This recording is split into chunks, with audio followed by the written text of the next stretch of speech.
You probably know someone like this. You ask, "How are you really?" They smile for half a second and say, "I'm fine." No matter what's happening, breakup, burnout, family crisis, health scare, the answer is always the same. "I'm fine. I'm okay. It's nothing, don't worry about it." Maybe that someone is actually you. On the outside, it looks calm, mature, even strong. On the inside, it often hides something very different: exhaustion, loneliness, the quiet belief that your feelings don't matter.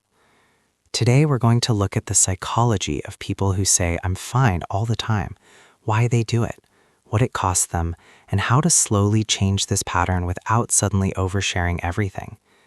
This is Meta Insight Hub, where we don't just look at what people do, we look at the source code of the mind underneath it.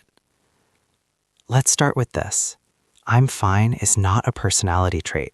It's an emotion regulation strategy. In psychology, we care less about the exact words and more about the function of the words.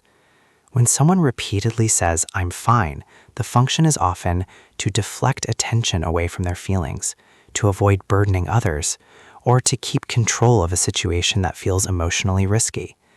It's like putting a polite screensaver over a system that's overheating. So the question is not, why are they like this?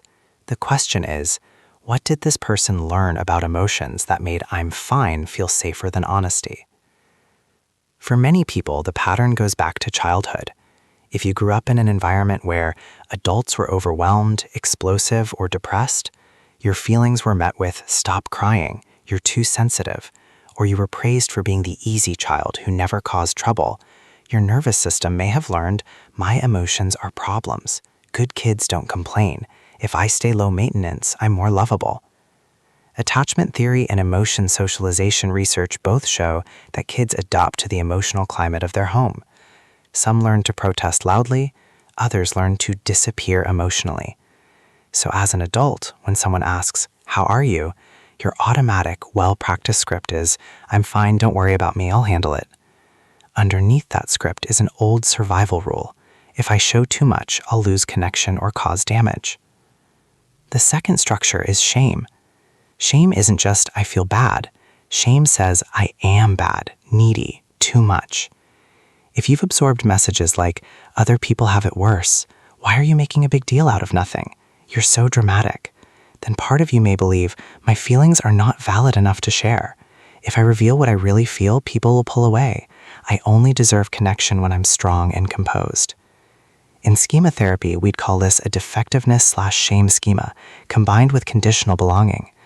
So "I'm fine" becomes armor, not against the world in general, but against the terror of being seen as too much and rejected.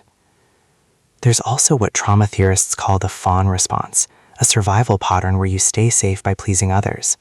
If you were the one who mediated conflict in the family, took care of everyone's feelings, or became the reliable friend, partner, coworker, then you may have built an identity around being the strong one. Strong ones don't fall apart.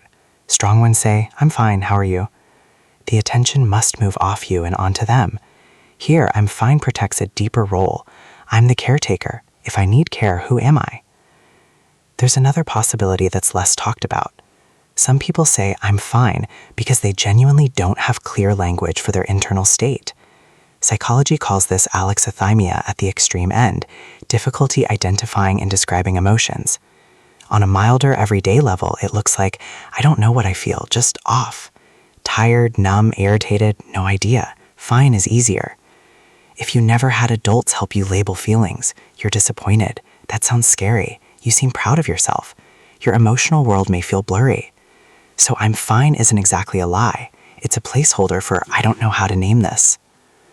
On the outside, the "I'm fine" person looks impressive. Low drama, reliable, easy to be around. On the inside, the cost can be high.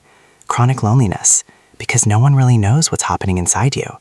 Emotional fatigue, from holding everything alone. Shallow relationships, where people connect with your role, not your real self.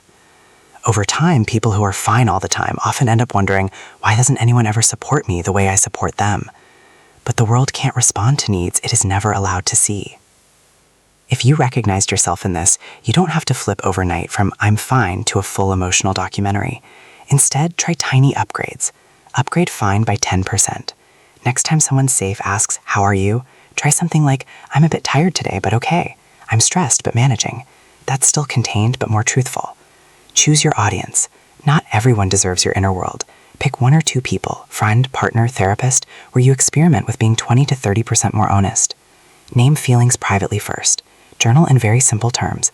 Today I felt angry, sad, numb, anxious, relieved. You're building emotional vocabulary, upgrading from fine to something more precise. Challenge the shame story. When your mind says, no one wants to hear this, try a reframe.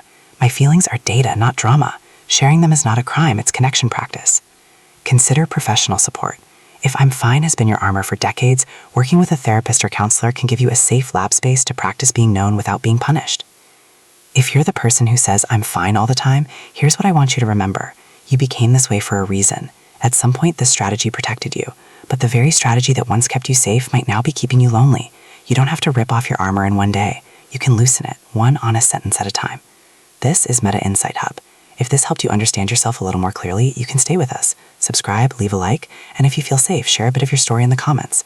You are not too much for having real feelings. You're human, and you're allowed to be more than just fine.